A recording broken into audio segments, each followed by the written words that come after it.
दोस्तों, अगर आपने गुल्ली बुल्ली और माइकल मायर्स पार्ट 1 अभी तक नहीं देखा है तो पहले आप उसे देख लें, वरना ये स्टोरी आपको समझ में नहीं आएगी। पिछली वीडियो में आपने देखा था कि टिमी अपने डॉगी के साथ घर पे अकेला था, तभी माइकल चुपके से घर के अंदर घुस जाता है, लेकिन डॉगी जब उसे देख लेता है तो माइकल उसे मौत के घाट उतार देता है। और अब अगला नंबर टिमी का था, लेकिन टिमी माइकल से बचते हुए बाथरूम की विंडो से नीचे गिर जाता है और गुल्ली बुल्ली उसे मरने से बचा लेते हैं। और अब आगे की स्टोरी देखते हैं।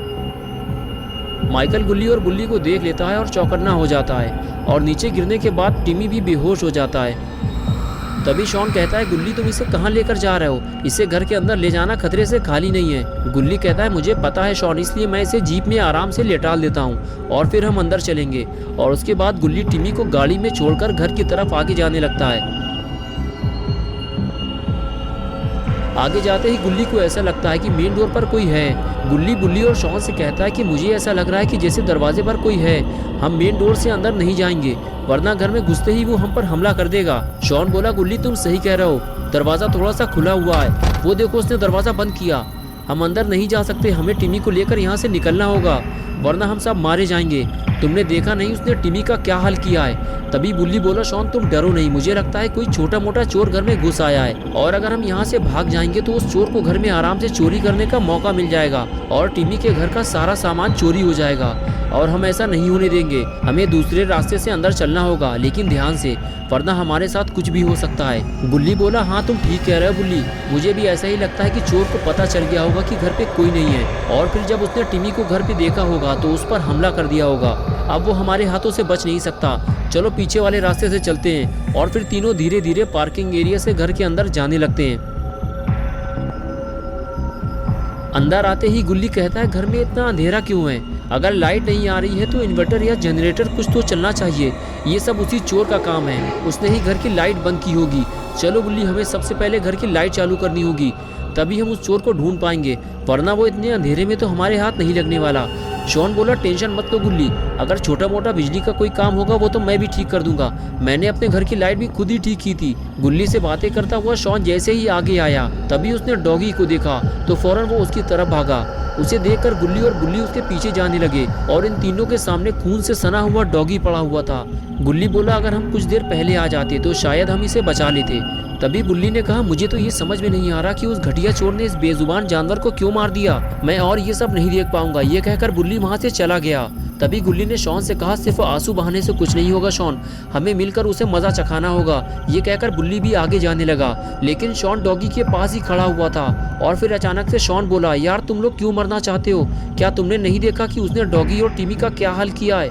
इतने अंधेरे में तो वो हम पर कहीं से भी हमला कर सकता है। बुल्ली ने कहा, शॉन कुछ भी हो जाए हम उससे बदला जरूर लेंगे। जाओ शॉन, घर की लाइट चालू करो, वो आज यहाँ से जिंदा वापस नहीं जा पाएगा, उसके किए की सजा उसे मिलकर रहेगी, मैं उसे जिंदा नहीं छोड़ूंगा। ये कहकर बुल्ली आगे चला गया। शॉन ने कहा, ठीक है गुल्ली तुम यहीं रुको, मैं जल्दी से लाइन चेक कर लेता हूँ, तुम यहाँ से जाना मत, मैं अभी आया। बुल्ली वहीं से खड़े होकर शॉन को देखता रहता है और शॉन अपने काम पे लग जाता है। बुल्ली बारी बारी से कभी शॉन को देखता और कभी बुल्ली को, दोनों पर ही खतरा मंडरा रहा था।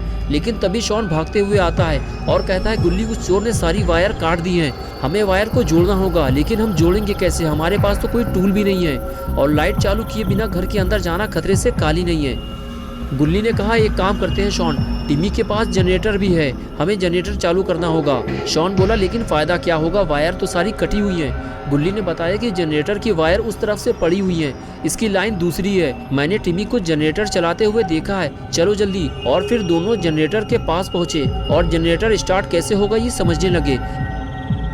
कुछ ही देर में गुल्ली समझ गया और जनरेटर को चालू करने लगा, लेकिन ये क्या हुआ, जनरेटर तो स्टार्ट ही नहीं हो रहा। गुल्ली बार बार कोशिश करता रहता लेकिन जनरेटर स्टार्ट नहीं होता। थोड़ी देर बाद गुल्ली को समझ में आया कि जनरेटर में फ्यूल नहीं है। शॉन बोला, अब क्या होगा गुल्ली, यही एक उम्मीद बची थी, अब तो वो भी खत्म हो गई। तभी गुल्ली ने बुल्ली को आवाज देकर अपनी तरफ बुलाया। बुल्ली धीरे धीरे घर के अंदर घुसने की कोशिश कर रहा था, लेकिन गुल्ली की आवाज सुनकर फौरन भागता हुआ आया और कहने लगा, क्या हुआ गुल्ली, क्यों चिल्ला रहे हो? गुल्ली ने बताया, बुल्ली उस चोर ने घर की बिजली की तारें काट दी हैं, लेकिन अच्छा हुआ कि जनरेटर की लाइन अलग से पड़ी हुई है, अगर जनरेटर स्टार्ट हो गया तो लाइट आ जाएगी, लेकिन दिक्कत तो ये है कि इसमें फ्यूल नहीं है, और अब हमें जाकर फ्यूल लाना होगा।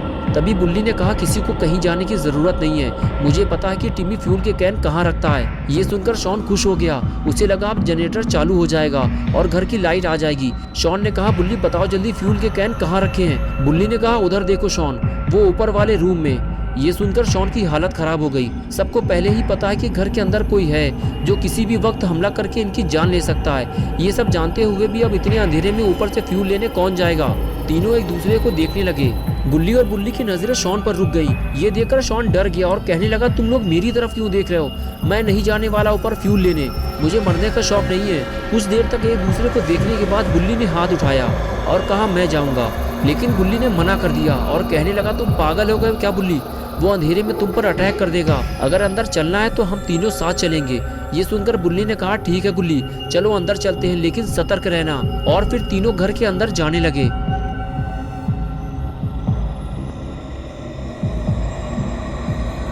बुल्ली और शॉन को लगा कि अंदर कोई छोटा मोटा चोर लुटेरा घुसा होगा जिसे तीनों मिलकर संभाल लेंगे और उसकी कायदे से सुताई करेंगे। यही सोचते हुए तीनों घर के अंदर चले गए, लेकिन जैसे ही तीनों ने माइकल को देखा तीनों दुम दबाकर घर से बाहर भागे। जिसे वो छोटा मोटा चोर समझ रहे थे वो एक सीरियल किलर है और जल्दी ही इन्हें समझ में आ गया कि बिना हथियार के वो उससे लड़ नहीं सकते। अगर इन तीनों में से कोई भी माइकल के हाथ लग गया तो वो उसे मौत के घाट उतार देगा। माइकल इन तीनों को देखने के बाद मौके की तलाश में था, लेकिन माइकल के हाथ से ये मौका निकल गया क्योंकि बुल्ली ने पहले ही गुल्ली और शॉन को अलर्ट कर दिया था। बुल्ली और शॉन तीनों भागते हुए जीप तक पहुंचे।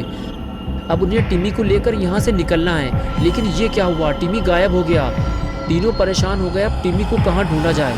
तभी कोई पीछे से बोला। तीनों पलट कर देखने लगे, सामने टिमी खड़ा हुआ था। शॉन भागते हुए टिमी के पास गया और कहने लगा तुम यहाँ क्या कर रहे हो टिमी, जल्दी से गाड़ी में बैठो। टिमी बोला तुम लोग मुझे गाड़ी में अकेला छोड़कर भाग गए थे, मैं तुम लोगों को ढूंढता हुआ घर के अंदर जाने वाला था। शॉन ने कहा टिमी ये बातें करने का टाइम नहीं है, तुम्हारे घर के अंदर एक सीरियल किलर घुसा हुआ है, उसे मारने के लिए हम बाबा को बुलाने जा रहे हैं, जल्दी चलो टाइम कम है हमारे पास। और तभी माइकल वहाँ आ जाता है। गुल्ली माइकल को देखते ही शॉन से कहता है शॉन भागो वहाँ से जल्दी, और खुद वो गाड़ी में बैठकर पीछे हटने लगता है। लेकिन टिमी और शॉन अब फंस चुके हैं। माइकल बिल्कुल घर के सामने आकर खड़ा हो जाता है और दोनों को देखने लगता है। टिमी और शॉन के पास घर के अंदर भागने के सिवा और कोई चारा नहीं बचता और दोनों को घर के अंदर भागना पड़ता है। और ये देखते ही माइकल इन दोनों के पीछे भागता है। गुल्ली कहता है बुल्ली जल्दी कुछ करो वरना वो मारे जाएंगे। बुल्ली स्पीड से गाड़ी आगे बढ़ाता है और माइकल को उड़ा देता है।